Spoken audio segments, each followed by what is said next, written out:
You know, so ladies and gentlemen, nkomeza kukubwira ngo rero turi muri movie night ahantu bita kabisa PLAYLAB at house. Rero muye n'umusani w'imusanze kabisa nk'ibisanzwe n'umurejande muri music. Ako ntago ari ibyo gusa busanzwe anatunganya n'imiziki. Bimeze bite? Ni fresh, meze fresh kabisa. Banamwita Daymaker. Minutes. Yeah, Daymaker. Duhuriye muri iki gikorwa cya movie night. Ukibonye gute? Ni igikorwa cyiza cyane gihuriza urubyiruko ahantu hamwe kandi bakabasha kuganira. Bari no kumedita movie after movie bagaciringa kuko abenshi baba batanaherukana bayiraba.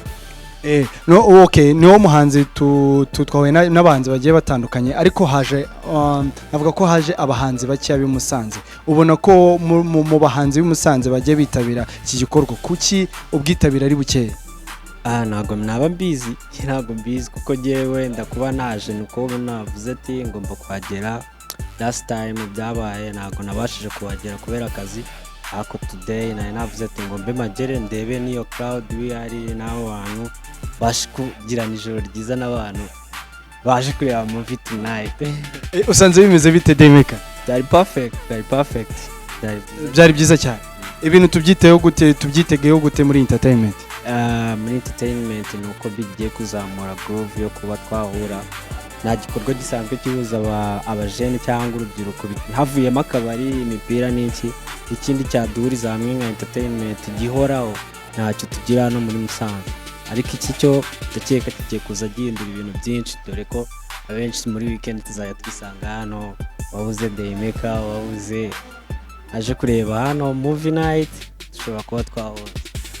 Nka Daymaker noneho Daymaker udufitiye iki muri music?